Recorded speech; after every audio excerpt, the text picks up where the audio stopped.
All right, so I showed you how to set up a Jellyfin server and do some tail scale with this little laptop, and it's it's kind of lackluster in its abilities. I need something a little bit more oomph with a little more gumption.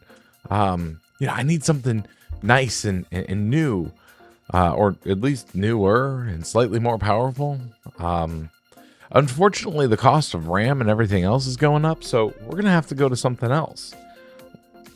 The only other thing I have is a MacBook, which obviously the cat walked on, and it's a decent MacBook, but it's a T2 Mac, um, with the touch bar and everything. It's a lovely little Mac, but I just don't have much use for it because the screen's going out on it and it flickers and it's not that great. But if you're in a similar situation to me, a Ugreen Ethernet adapter, a little HDMI capture and charging and whatnot, and a USB drive, you can do a lot with this little thing. Now I realize, my introduction there, I should probably start planning them better, doing some types of scripts. But realistically, if you have just about any type of computer, Linux is fantastic. The only problem that you run into when it comes to Linux is the concept of like the T2 MacBook or like an M1 MacBook. Well, contrary to popular belief, because apparently this is not well known here, or at least in the circles that I've seen, it wasn't well known when I kind of started looking into it, where it's like people were saying it's buggy and it doesn't work. It works just fine in the T2 world and in the Apple Silicon world. So what we're going to go ahead and do is we're going to swap over here to my capture world. No, we're not.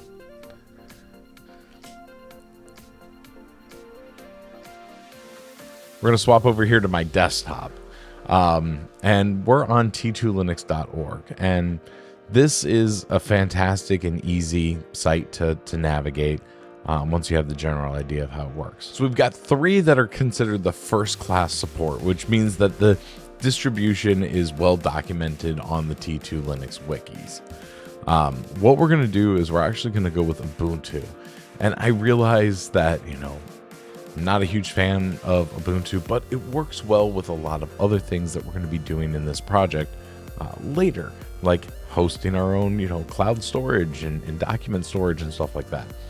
It makes things nice and easy and seamless, and we don't run into some other issues that I've ran into playing with it inside of Fedora or inside of an Arch system. They're personal issues. I'm stupid. We go over here for installation guide.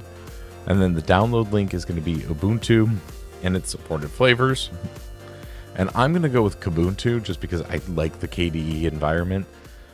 So if for some reason you're not a fan of GNOME, like I'm not a fan of GNOME, they do a Kubunutu option. We're going to go ahead and download both of these, the 00 and the 01. And once those are done downloading, if you're in a Windows world, I'll show you how to do this. If you're inside of a Linux world, it's just a cat command. It's really easy to do those. I think it's actually mentioned here somewhere. Let's see. All right, there we go. I had to go over to the Fedora one. That's where I had seen it. So it's just a cat command, and you're going to just put in the 00. And then I believe it's plus in between, and then 00 to combine the ISO. I think he might have misdocumented this, but anyways, so those files are actually done already. So on the Windows side of things, we're going to go ahead and take our USB. All right. Now that that's plugged in, and I have such little space on my desk because this laptop is in a spot where it's not meant to stay. So we're going to be doing a little bit of micro movements here with the mouse. All right. Now that that's plugged in, it's not important that it's plugged in just yet. Does that make sense? Because we actually have something to do. So we're going to come over here, CMD, and run as administrator. All right. And then we're going to do copy. And I believe it's forward B. Oh wait, no, not that. We're gonna do cd squiggly / downloads. Give me a second. I suck at Windows. There we go. CD. Now we're here. Okay. So we're going to do copy /B. If I mess this up, I'm still leaving it in the video. And then we're looking for Kubunutu. Okay, tab. So there's that plus, and then Kubu and tab, and then tab again. So this way we have the 00 and the 01. And then we're gonna put, I think the output is gonna be Kubunutu _full. We're just gonna do it .iso.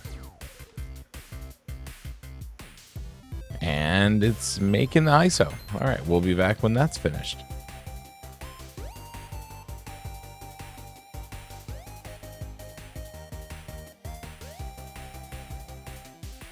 That there's actually 3 files for the Kubunutu side of things. So you just add another plus. I'm sure somebody already commented. I'm sure somebody already commented down below, but we'll go ahead and make that actually the right thing.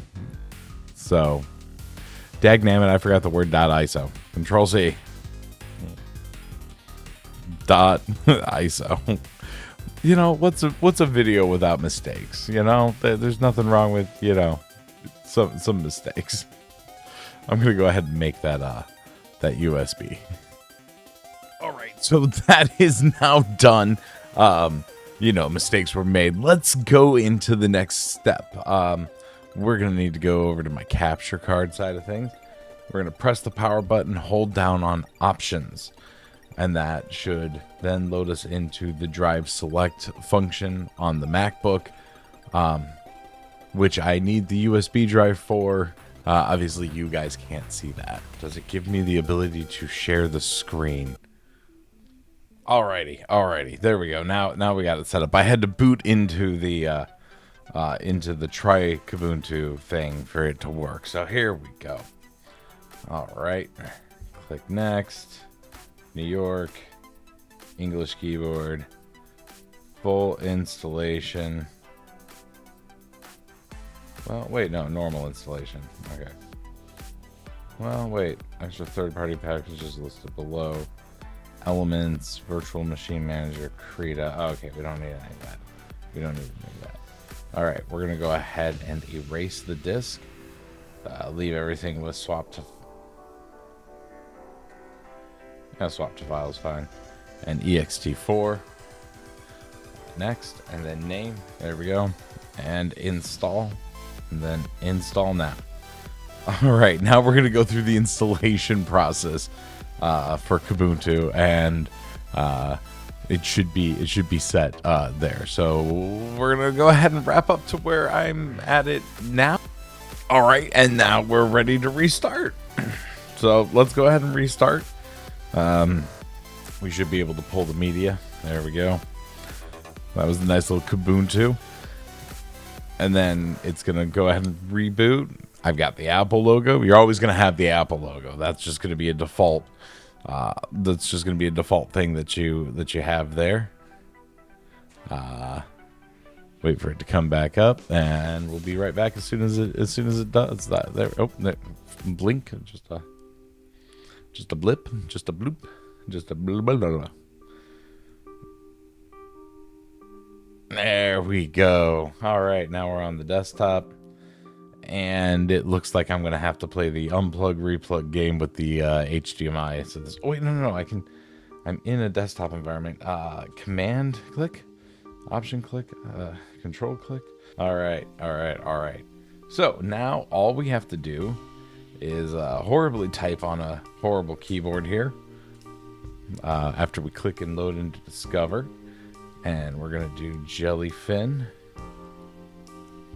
That should give us the Jellyfin server. There we go, Jellyfin server. And then we can install it. It's going to be a snap package. Did I get my password right on the first go? I did. All right. So regardless, I'm going to go ahead and get this sucker set up. That process after this is just following the instructions from my previous video on how to set up a Jellyfin server inside of Linux. Go ahead and take a look at that if you're interested in that type of video. And as I'm editing this video, if you've watched all the way through, thank you very much. Do me a favor, click subscribe. I'm working on bringing, you know, the best content I can. The screen actually died. Like nothing. It's on. Nothing. It doesn't come up. I'm gonna have to come up with a plan for this because obviously the board's still good, but I'm not spending, you know, a few $100s on a display for a MacBook that, you know, has kind of lived its life. So on that note, I was wrong with Ubuntu. I'll try and put down in the description how to add Flatpak to it because the snap package doesn't seem to want to work. No idea what's going on there, but I guess we go over to one of my old trusty friends who doesn't have all of the keys, but this works. Yeah, it just doesn't have the type of power that I need to actually game on it anymore. So, you know, but it'll be a great server. Same concept as the other videos where I show how to do the whole Jellyfin and Tailscale.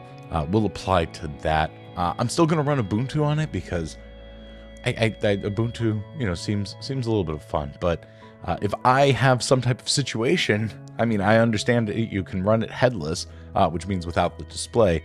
I can run it headless, but that comes into a few other issues. So I think I'll try and adapt it into some other project. Because, you know, the screens are like $350 for these if I want like a good OEM one, not like an aftermarket. So yeah. Well, anyways, thank you guys so much for watching. We'll see you in the next one. Don't be afraid to dive on into the rift.